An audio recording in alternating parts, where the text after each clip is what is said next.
Hola, muy buenas tardes, amados hermanos y amadas hermanas y amigos. Estamos nuevamente el día de hoy para recibir la lección sobre la segunda venida de Cristo. Yo espero que así como eh, yo me estoy preparando, ustedes también haciendo sus tareas, enviando sus tareas. Y realmente para mí ha sido muchísimo gozo, muchísimo gozo de ver cómo el interés de ustedes se puede notar, se puede ver y realmente pues eso llena de alegría mi corazón, de verdad que sí y estoy muy contenta. Vamos a iniciar, estoy tratando de hacer un poquito más pequeña la lección para que no se vean como están llevando dos clases de diferente eh, teoría, para que ustedes no sientan muchísima carga, sino que puedan completar las lecciones de igual manera. Entonces, por eso no quisiera cargarlos mucho, pero yo sé que han podido hacerlo y lo seguirían haciendo, pero también yo considero que estas clases se están poniendo un poquito más fuertes, van a venir más fuertes todavía. Eh, Ustedes se van a dar cuenta que van a estar un poquito más fuertes. Entonces, pues ni modo, ¿verdad?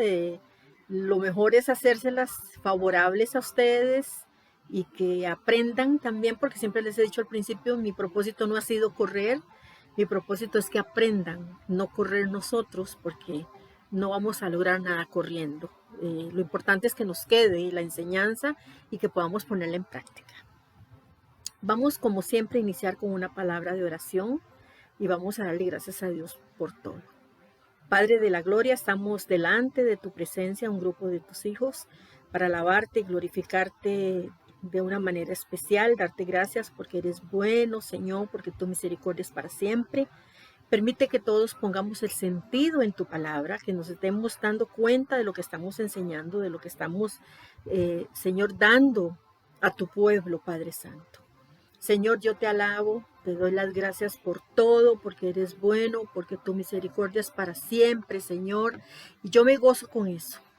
Padre, te doy las gracias. Ayúdame a que mi boca se habla para decir solo lo que tú quieras, Señor, por favor.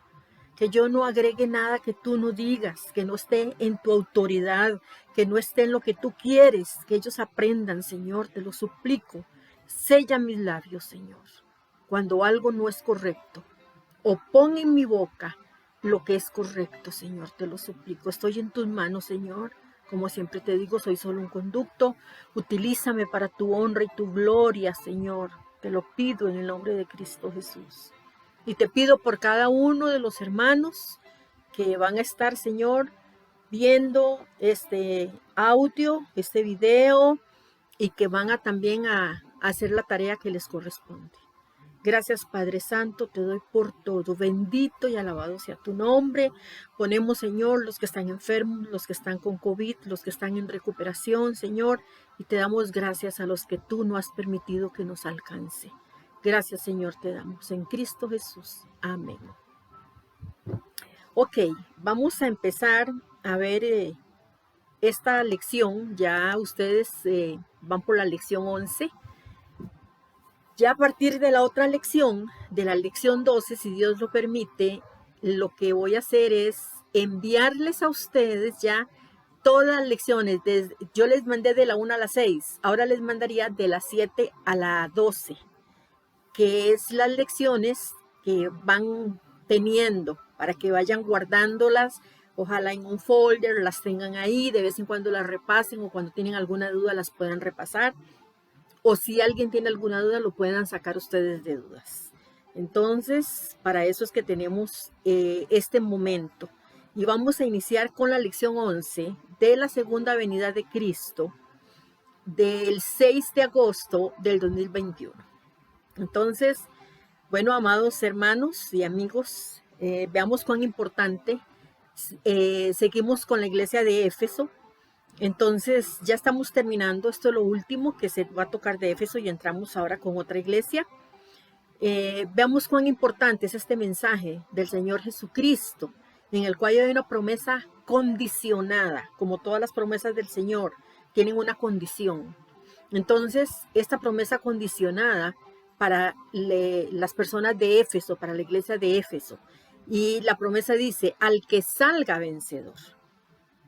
Ahora, no podemos pasar esto por alto de ninguna manera. El que salga vencedor, ¿qué quiere decir? O al que salga o el que salga vencedor. Bueno, quiere decir que si usted es verdadero hijo de Dios, usted va a dar ese fruto, esas muestras de que es hijo de Dios y va a soportar hasta el final. Eso es una de las cosas. Si usted es hijo de Dios, eso es igual como cuando dice, y el que persevera hasta el fin, este será salvo. O sea, si usted es salvo, va a perseverar hasta el fin. Si usted realmente estuvo autoengañado y no es salvo, no va a perseverar hasta el fin. Porque no tiene fuerzas espirituales para perseverar, porque el Espíritu Santo no mora en usted. Usted se cree que ha sido creyente y no lo ha sido. Pero si realmente usted es un hijo de Dios, de hecho, usted va a perseverar hasta el fin. Y Dios da la gracia necesaria para poder tener unas fuerzas para perseverar aún frente a la misma muerte.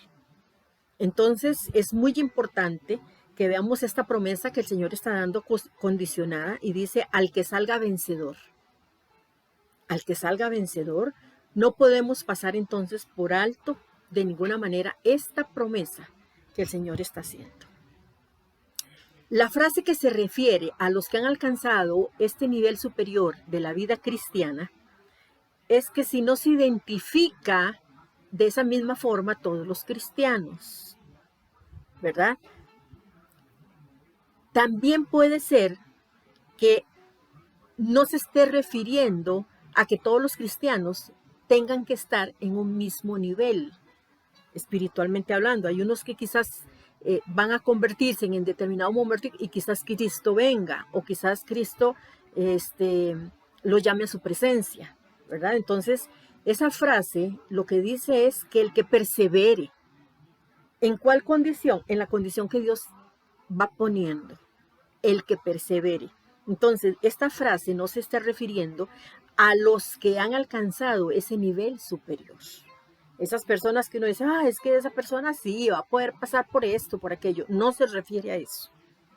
Se está refiriendo a aquella persona que se identifica como cristiana, que dice yo soy cristiana, yo soy cristiano. Bueno, vas a tener que demostrarlo. ¿Cómo lo vas a demostrar? A través de las pruebas. Lo vas a demostrar a través de las situaciones que se van a dar. Lo vas a demostrar a través de lo que tengamos que pasar. Vas a demostrar si realmente eres cristiano. ¿Cómo lo demuestras? Perseverando. Y si perseveras es porque eres salvo. Si no puedes perseverar, si te llenas de miedo, es mejor que revises tu salvación. Es mejor que te detengas a revisar tu salvación. Porque el verdadero cristiano va a poder perseverar. Ni siquiera va a pensar en qué miedo, si me quitan la vida, o se la quitan a un hijo mío, o se la quitan a un familiar mío. No piensa eso, porque sabe que aunque terrenalmente esta persona falte, estará en la presencia del Señor. Yo sé que es muy duro lo que estoy diciendo, pero llega un momento en la vida en que uno empieza a valorar cada vez menos la vida en este mundo. Y ya uno anhela estar con el Señor. Ya uno anhela quitarse tanto problema de encima, tanta carga de encima, tantas cosas, y uno dice, Señor, gracias porque tienes para nosotros una promesa real, verdadera, y que durará. Entonces, eso es lo que yo quiero que ustedes entiendan. Por eso Juan, en la primera epístola de primera de Juan 5, versículos 4 y 5 dice, porque todo lo que es nacido de Dios vence al mundo, y esta es la victoria que ha vencido al mundo, nuestra fe. ¿Quién es el que vence al mundo, sino el que cree que Jesús es el Hijo de Dios? Entonces nos está diciendo, ¿quiénes son los que pueden o tienen el poder para vencer el mundo? Los que creen en Jesucristo. Los que creen que Él como Hijo de Dios tiene ese poder para hacerlo.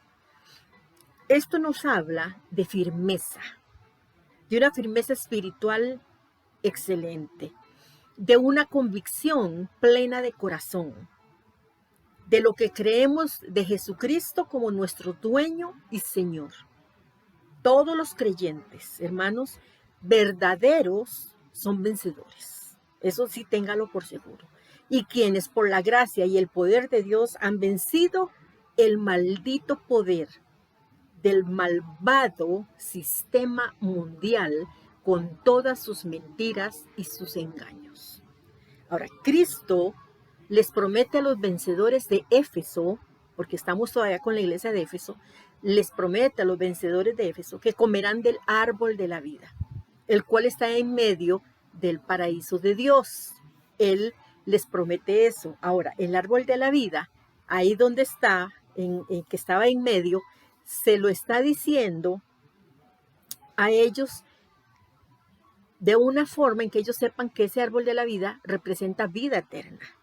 O sea, Génesis 2:9 dice, de la tierra Dios el Señor hizo crecer todo árbol deleitable a la vista y bueno para comer. También estaban en medio del huerto el árbol de la vida y el árbol del conocimiento del bien y del mal. Entonces acabamos de leer dónde se ubicaba el árbol de la vida. Se ubicaba en el huerto del Edén. Ese árbol se perdió, terrenalmente hablando, debido al pecado del hombre, y que se le prohibiera que comiera de él. ¿Se acuerda que el Señor les prohibió? En Génesis 3:22 dice, y Dios el Señor les dijo, ahora el hombre es como uno de nosotros, pues conoce el bien y el mal. No venga a ser que extienda su mano y tome también del árbol de la vida y coma y viva para siempre. Y viva para siempre en pecado, viva para siempre en enfermedades, viva para siempre en dolor y nunca muera, porque es el árbol de la vida eterna. Pero el árbol de la vida celestial, eterna, celestial, este árbol de la vida celestial está en Apocalipsis 22:2. Y así como lo dije, celestial. En medio de la calle de la ciudad y a cada lado del río estaba el árbol de la vida, el cual produce 12 frutos, y de su fruto cada mes las hojas del árbol eran para la sanidad de las naciones.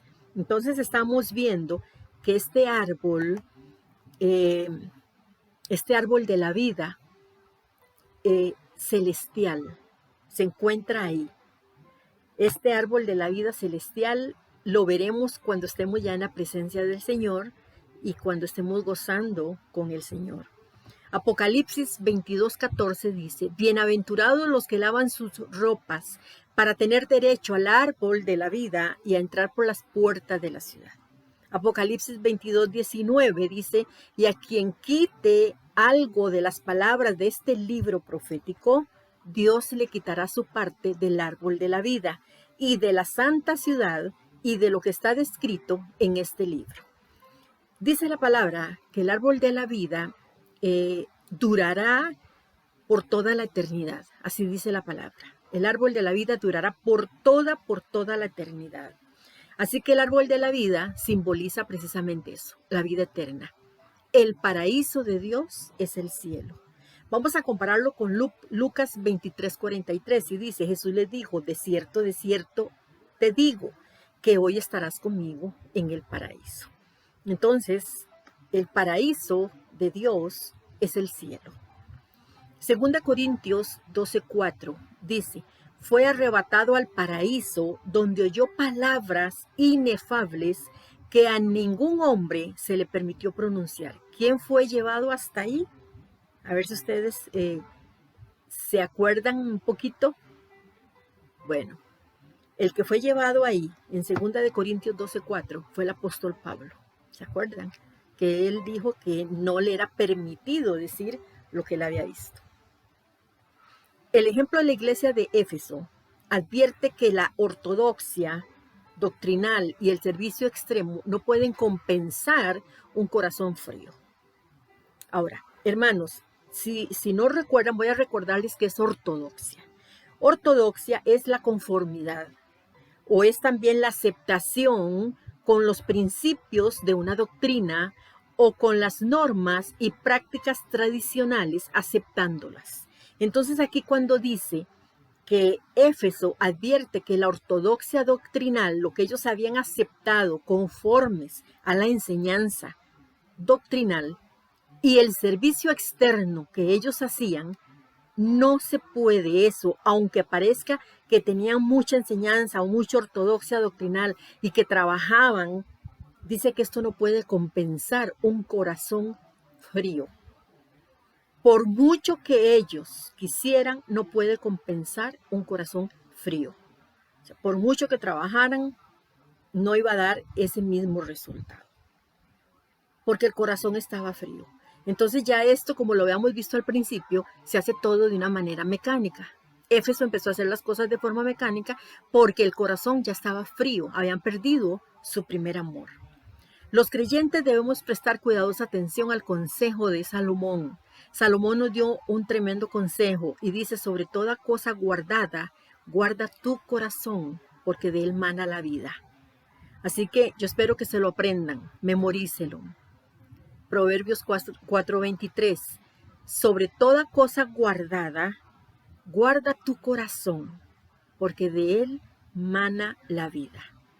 Sobre toda cosa guardada, guarda tu corazón, porque de él mana la vida. Proverbios 4:23. Entonces van a aprenderse este pasaje porque es importante que ustedes también se lo aprendan.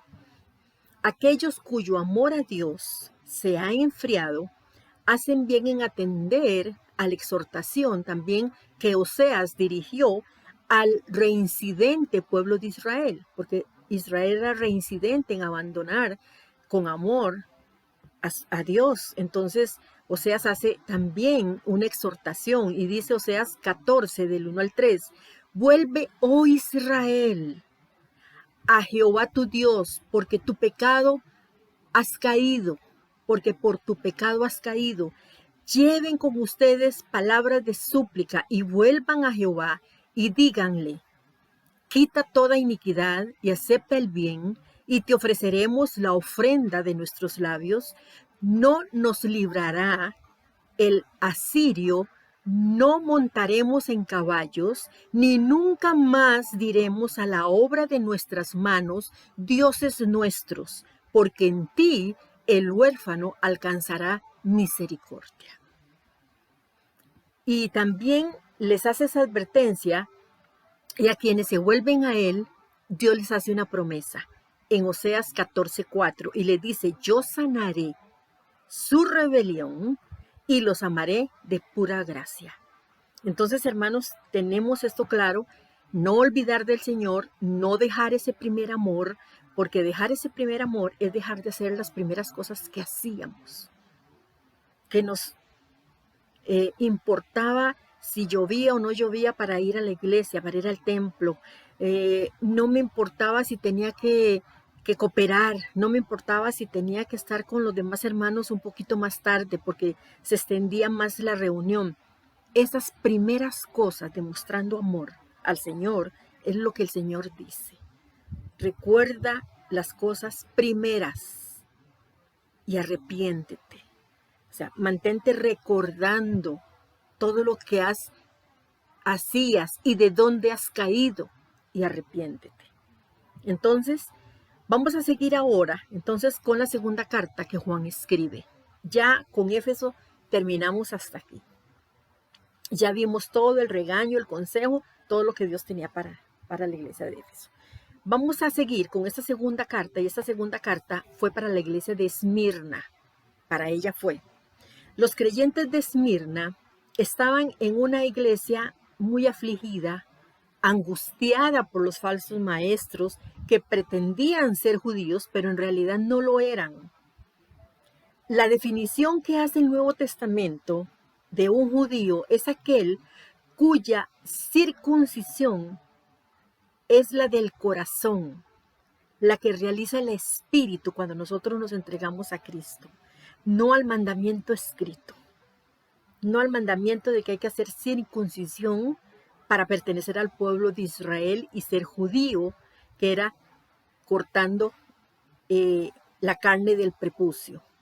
Aquí está hablando de una circuncisión espiritual, cuando mi corazón empieza a quitarle todo lo que no sirve y empieza a abrir este corazón para Jesús. Entonces, Policarpo era el pastor de esta iglesia de Esmirna. ¿Se acuerdan de Policarpo? Que fue alumno de Juan. Juan lo entrenó en las escrituras. Entonces es importante que recordemos que Policarpo era el pastor de Esmirna. Ahora, voy a comentarles un dato curioso con respecto a Esmirna y un dato curioso con respecto a Mirra, porque Esmirna y Mirra significan lo mismo. Entonces es algo curioso.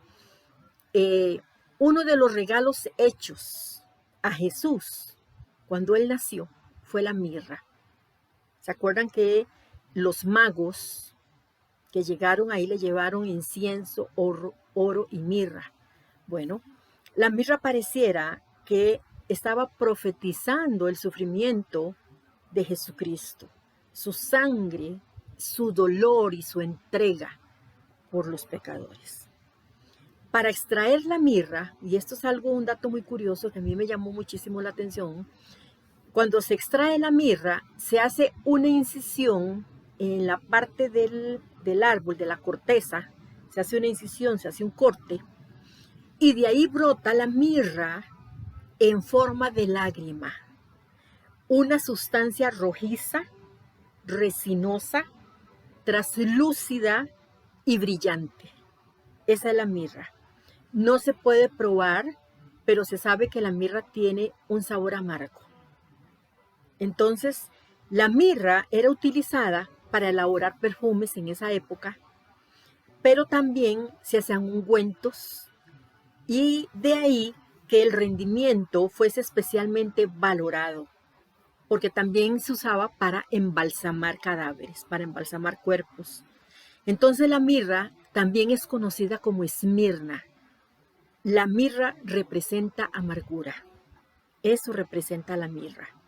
Dolor, amargura, tristeza. Entonces la iglesia de Esmirna, entre comillas o entre paréntesis, mirra, se conoce como la iglesia sufriente.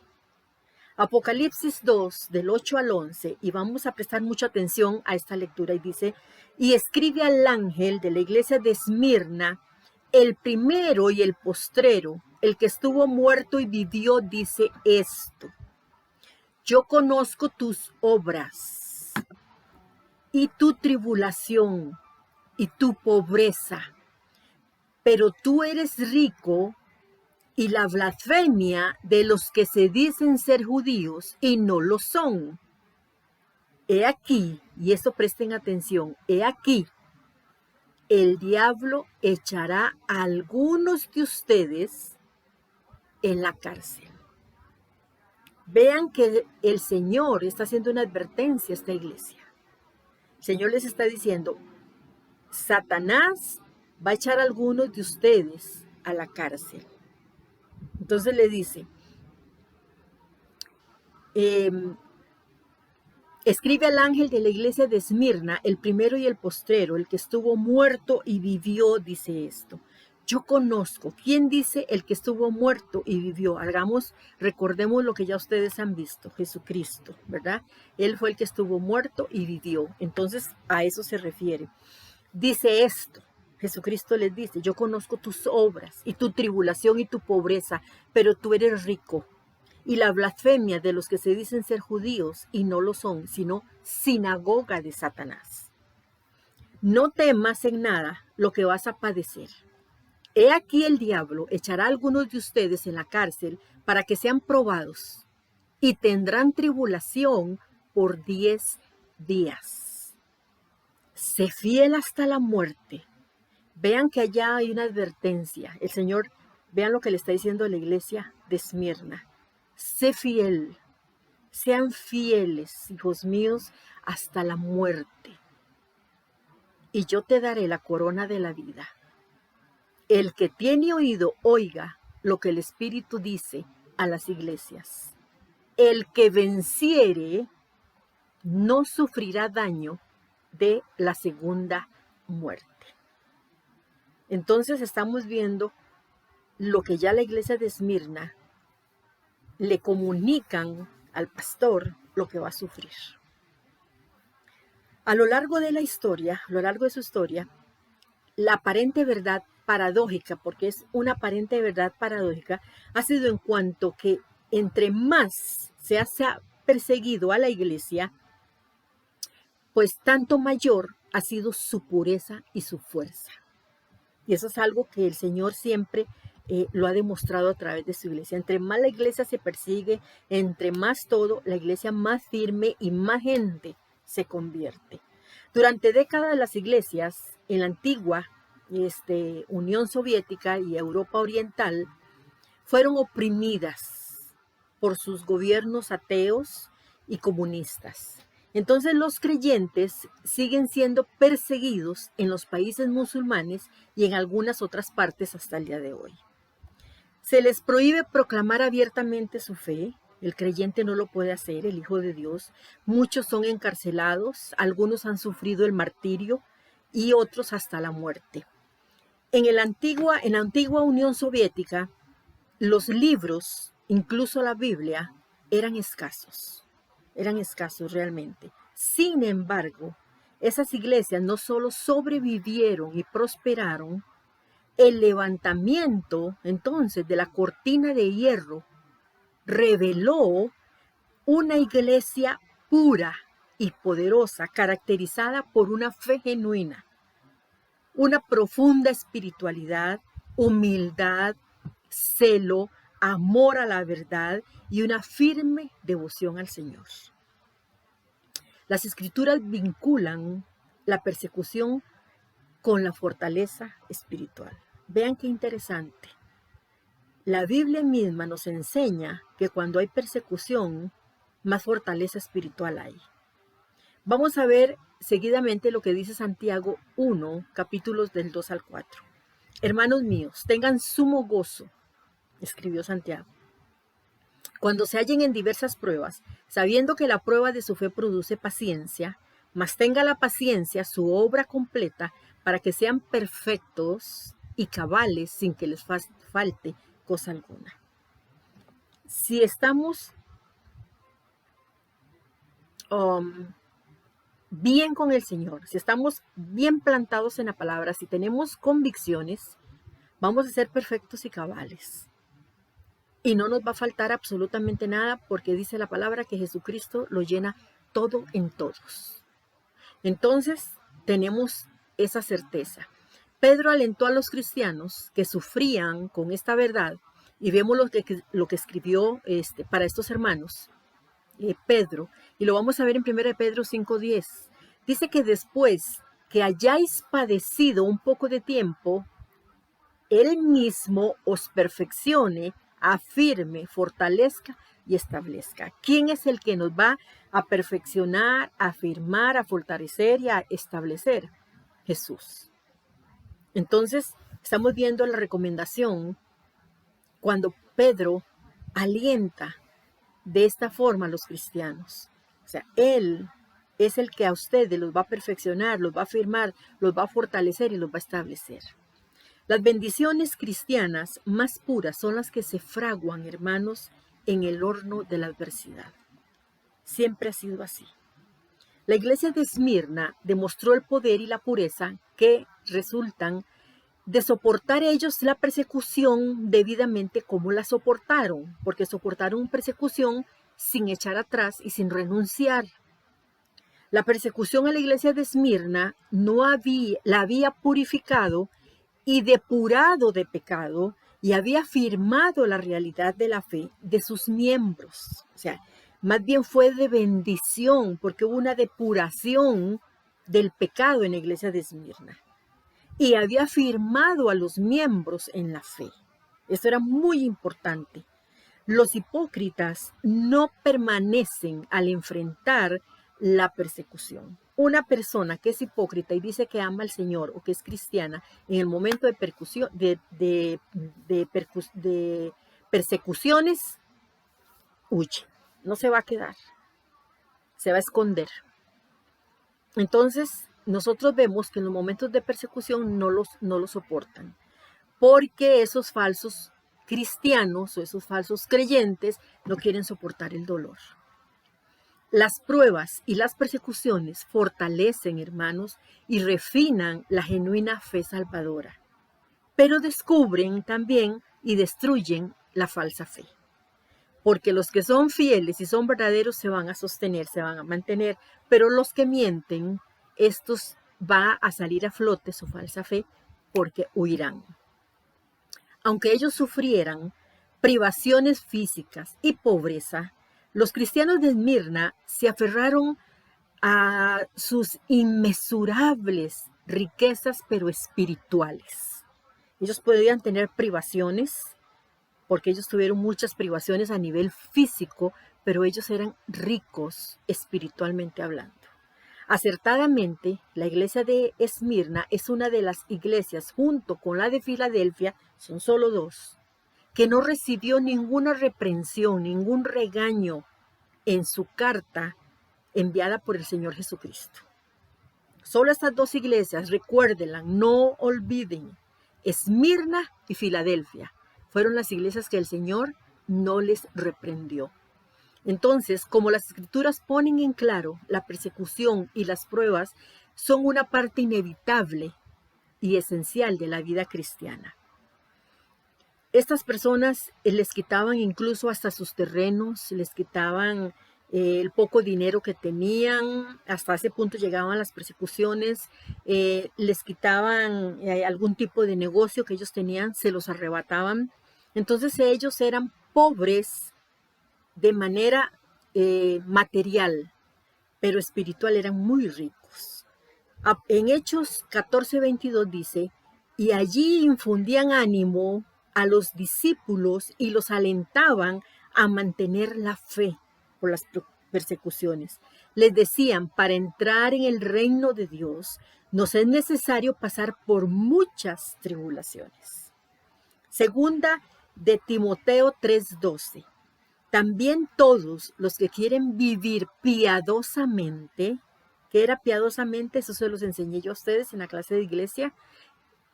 Vivir piadosamente es vivir en obediencia total, sin ninguna excusa, sin preguntar nada, callado, en obediencia sumisa.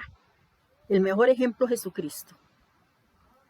Algo igual que se parezca a Jesucristo, eso es vivir piadosamente. Quien no vive como el Señor Jesús no está viviendo piadosamente. Entonces es vivir de esa manera, en obediencia total, sin importar el precio que yo pague.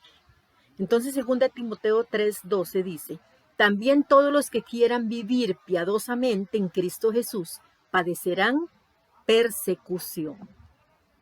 Entonces, vivir, hermanos, piadosamente es vivir obedeciendo en todo al Señor, viviendo para el Señor, escuchando solo el consejo del Señor a través de su palabra. Eso es vivir piadosamente, vivir agradándole al Salvador. Eso es vivir de esa manera. El ejemplo de la iglesia de Esmirna enseña a todas las iglesias sobre cómo responder adecuadamente cuando hay que enfrentarlas. La carta de Cristo, elogiando a esta iglesia, se muestra en 7 aspectos sucesivos, y ya lo hemos visto también en los otros aspectos. El autor, la iglesia, la ciudad, el elogio, el reproche que ellos no tienen en Esmirna, el mandato y el consejo. Vamos a empezar como hicimos con Efesios, con el autor de esta carta de Esmirna.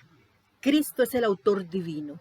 En realidad, Cristo se identifica ante cada una de estas primeras 5 iglesias como el autor divino, empleando frases de esa visión que podemos comparar con las siguientes citas bíblicas. Veamos Apocalipsis 2:8. Dice, escribe esto al ángel de la iglesia de Esmirna. Esto es lo que dice el que es el primero y el último, el que murió y que ha vuelto a vivir. Comparémoslo entonces con Apocalipsis 1:18. Dice, soy el que vive, el que estuve muerto, pero mira, ahora vivo para siempre. Tengo poder sobre la muerte y también tengo las llaves del lugar de los muertos, o sea, del Hades. Como se acostumbraba en las cartas antiguas, hermanos, el escritor se identifica al comienzo de la carta. Y en vez de firmar su nombre al final, entonces eh, porque uno generalmente envía una carta y al final se despide, coloca el nombre. Antes ellos escribían el nombre de ellos al principio. Pero la descripción aquí del autor de estas cartas se identifica como el primero y el postrero y el que estuvo muerto y vivió. Esta identificación es la del Señor Jesucristo glorificado y exaltado, descrito por la frase en la visión de Apocalipsis 1 del 12 al 20. Y veamos lo que dice Apocalipsis 1 del 12 al 20. Yo volví la mirada para ver de quién era la voz que hablaba conmigo, y al volverme vi 7 candeleros de oro, y en medio de los 7 candeleros vi a alguien semejante al Hijo del Hombre, que vestía un ropaje que le llegaba hasta los pies y llevaba un cinto de oro a la altura del pecho. ¿Se acuerdan que los candeleros son las iglesias? Y uno en medio de los candeleros, Jesucristo. Su cabeza y sus cabellos eran blancos como la lana, parecían de nieve. Sus ojos chispeaban como una llama de fuego. Sus pies eran semejantes al bronce pulido y brillaban como en un horno. Su voz resonaba como el estruendo de un poderoso caudal de agua. Y en su mano derecha llevaba 7 estrellas. Las 7 estrellas son los 7 pastores o los 7 ángeles o los 7 mensajeros. Y de su boca salía una aguda espada de doble filo, y su rostro era radiante como el sol en todo su esplendor. Cuando lo vi caí a sus pies como muerto. Pero él puso su mano derecha sobre mí y me dijo: no temas, yo soy el primero y el último y el que vive. Estuve muerto, pero ahora vivo para siempre. Amén. Yo tengo las llaves de la muerte y del infierno. Escribe esto que has visto y lo que ahora sucede y lo que va a suceder después de esto. ¿Qué es después de esto? Después de lo que él estaba explicando que estaba ocurriendo en estas iglesias. Entonces, después de esto, también vas a tener que escribir lo que va a suceder después. Este es el significado de las 7 estrellas que has visto en mi mano derecha y de los 7 candeleros de oro. Las 7 estrellas son los ángeles de las 7 iglesias, o sea, que son los pastores. Y los 7 candeleros que has visto son las 7 iglesias. Ahora, prestemos atención un momentito al versículo 18 de Apocalipsis 1:18. Dice: y el que estuvo y el que vive. Estuve muerto, pero ahora vivo para siempre. Amén. Yo tengo las llaves de la muerte y del infierno. Entonces, veamos lo importante y cómo reafirma el Señor que está vivo y que está vivo para siempre y que murió por nosotros, que estuvo muerto, pero que resucitó y que resucitó y ahora tiene el poder de tener las llaves de la muerte y del infierno. Hermanos y amigos, por favor, presten atención a lo siguiente. El primero y el postrero. Primero y el postrero es un título del Antiguo Testamento para Dios. Isaías 44:6 dice: así dice Jehová, Rey de Israel y su Redentor, Jehová de los ejércitos. Yo soy el primero y yo soy el postrero, y fuera de mí no hay Dios. Isaías 48:12 también dice: oye Jacob, ¿se acuerdan que Jacob era para Israel? Y tú, Israel, a quien llamé, yo mismo, yo el primero, yo también el postrero. Vean estas profecías que eran dadas en ese tiempo y el Señor lo confirma en el libro de Apocalipsis, lo que Isaías había dicho. Isaías 41:4 dice: ¿quién hizo y realizó esto? ¿Quién llama a las generaciones desde el principio? Yo, Jehová, el primero, y yo mismo con los postreros. Entonces vamos viendo que comparando van apareciendo las cosas. Veamos ahora entonces la aplicación en el tiempo de Apocalipsis 22:13. Y dice: yo soy el alfa y la omega, el principio y el fin, el primero y el último. Aquí está ratificando las profecías que había dado anteriormente Isaías. Entonces queda muy claro que Dios y Cristo es uno solo. Vemos la comparación del Antiguo Testamento con la cita de Apocalipsis 22:12. Vemos muy claro que Cristo mismo afirma que Él es igual a la naturaleza de Dios. Él es el eterno e infinito Dios que ya existía cuando todas las cosas fueron creadas y que seguirá existiendo después de que sean destruidas. Jesucristo, hermanos, trasciende el tiempo, el espacio y la creación. Jesucristo trasciende todas estas cosas.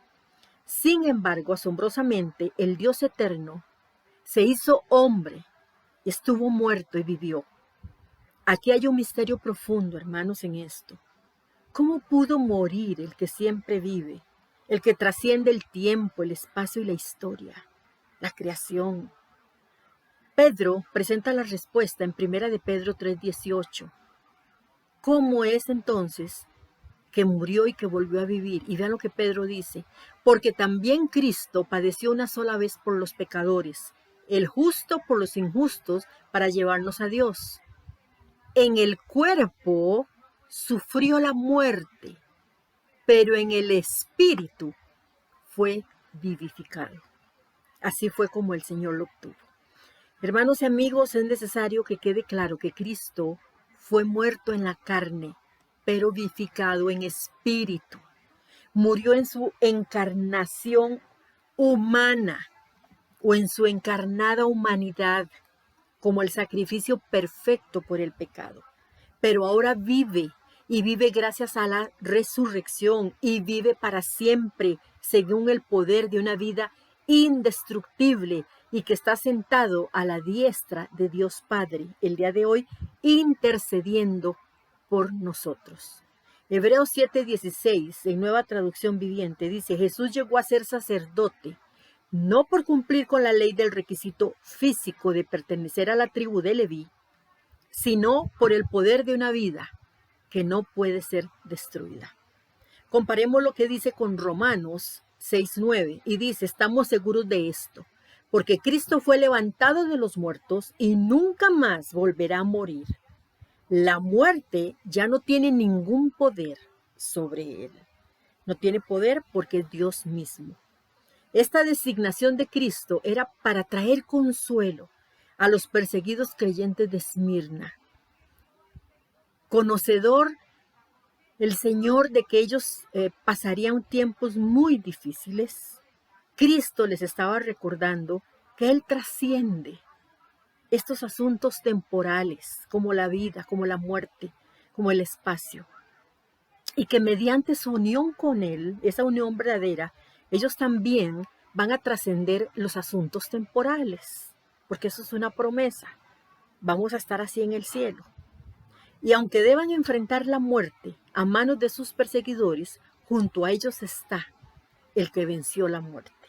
Hebreos 2:14. Jesús trata de animarlos de esta forma.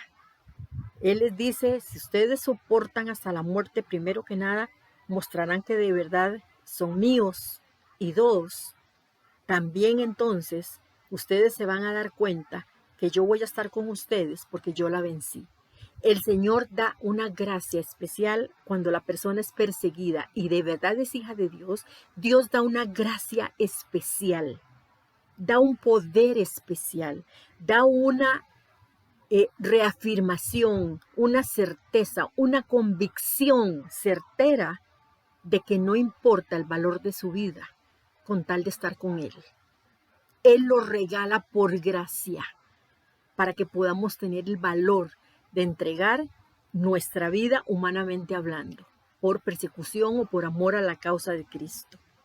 Entonces, Hebreos 2:14 dice: debido a que los hijos de Dios son seres humanos, hechos de carne y sangre, el Hijo también se hizo de carne y sangre, pues solo como ser humano podía morir y solo mediante la muerte podía quebrantar el poder del diablo, quien tenía el poder sobre la muerte. Y Cristo, quien prometió en Juan 11, 25-26, cuando dice: yo soy la resurrección y la vida, el que cree en mí, aunque esté muerto, vivirá. Y todo aquel que vive y cree en mí, no morirá eternamente. Entonces, estamos viendo que el Señor aquí está hablando de que esa muerte eterna no la vamos a tener. Jesucristo también soportó la persecución más injusta, hermanos, y severa que alguien jamás haya soportado. Y él menos que nadie, porque él no tenía pecado, él menos que nadie tenía que sufrir esa clase de muerte. Y sin embargo la sufrió por amor a mí y por amor a usted. Hebreos 12, 3 y 4 dice, en la traducción, lenguaje sencillo, lenguaje actual, piensen en el ejemplo de Jesús. Mucha gente pecadora lo odió y lo hizo sufrir, pero él siguió adelante. Por eso ustedes no deben rendirse ni desanimarse, pues en su lucha contra el pecado todavía han mantenido que morir como él. Entonces vean que está muy claro. El autor de Hebreos nos hace esa recomendación y nos hace recordar que mucha gente odió al Señor, mucha gente lo persiguió, muchos lo querían muerto, pero el Señor nunca se desanimó. Él siempre, aún en medio de la situación tan dura, él sabía que él estaba obedeciendo a su Padre y que eso iba a traer un buen resultado para nosotros. Los que le aceptáramos, iba a traer un resultado eternal, un resultado que nos iba a regalar una vida eterna de la cual nadie, ni nosotros mismos, la podemos dejar, ni nadie la puede arrebatar de nuestra mano.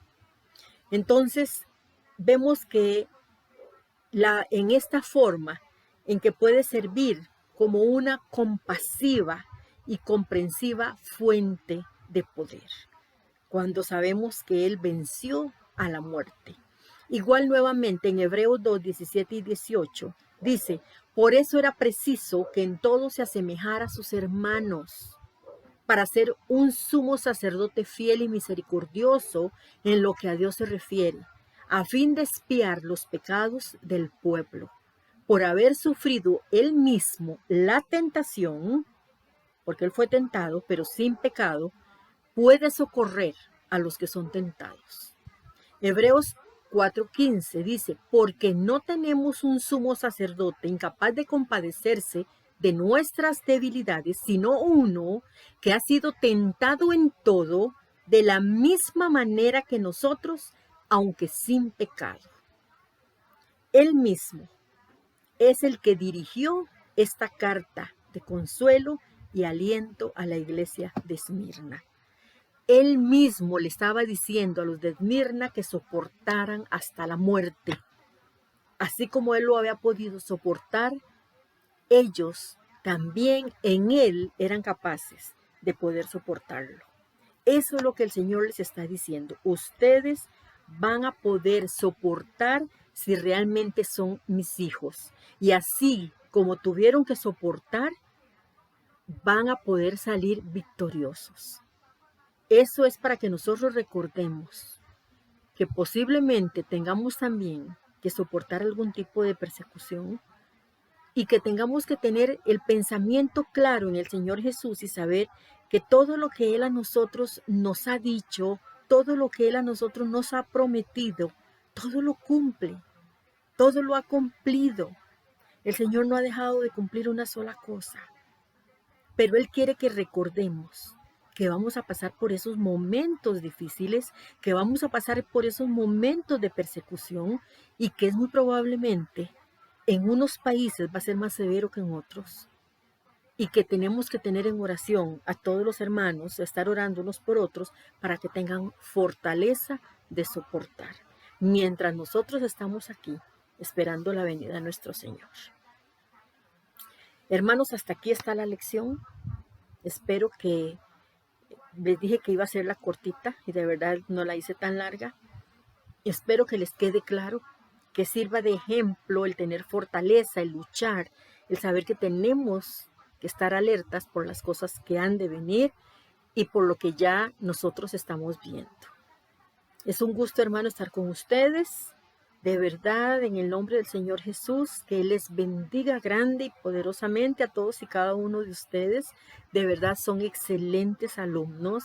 Me sorprendo de ver las maravillosas notas que todos ponen, que todos traen.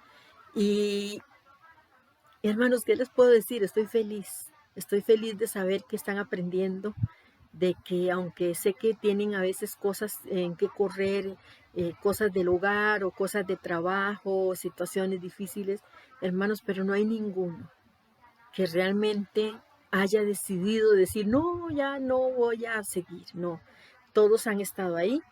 Y entonces recuerden que les mando la tarea para que la puedan hacer y me la mandan. Recuerden que con esta lección de hoy, para la otra semana ya tengo que tener la tarea esta que les mando hoy ya lista. Pero la clase de la iglesia, saben ustedes que tienen 15 días para presentarme esa tarea, porque la otra semana no vamos a ver iglesia. Entonces tienen entonces más tiempo para hacer la de la iglesia y que puedan presentar las tareas. Hermanos, ha sido un gusto estar con ustedes. Como siempre, vamos a cerrar con una oración. Señor bendito que estás en los cielos, alabamos tu santísimo nombre. Te damos las gracias por lo bueno que tú eres, que has sido y que serás. Te damos las gracias porque contigo, Señor, todas las cosas son posibles, por las palabras de aliento que tú das, Señor, para poder hacer frente a las situaciones que vayan a suceder. Pero también sabemos, Señor, que a los tuyos tú los sacas primero. Y es una promesa que también está condicionada en Apocalipsis 3:10. Por cuanto has guardado la palabra de mi paciencia, yo te guardaré del día de la ira. Si yo no estoy haciendo lo que Dios dice, si no cumplo con lo que Dios dice, si no estoy siendo la clase de persona que el Señor espera y sabe que yo puedo ser, yo sé, Señor, que tendrán que pasar la gran tribulación. Pero nosotros, Señor, no somos de los que retroceden, como dice Hebreos. Nos mantendremos firmes, Señor. Tú nos darás la gracia necesaria si fuese el momento en que tenemos que entregar nuestra vida. Nos darás la gracia necesaria para morir o para ver morir a algún ser querido, Señor, porque sabemos que así va a ser ese tiempo. Va a ser un tiempo de tribulación terrible, cual ni ojo ni mente se imagina lo terrible que va a ser.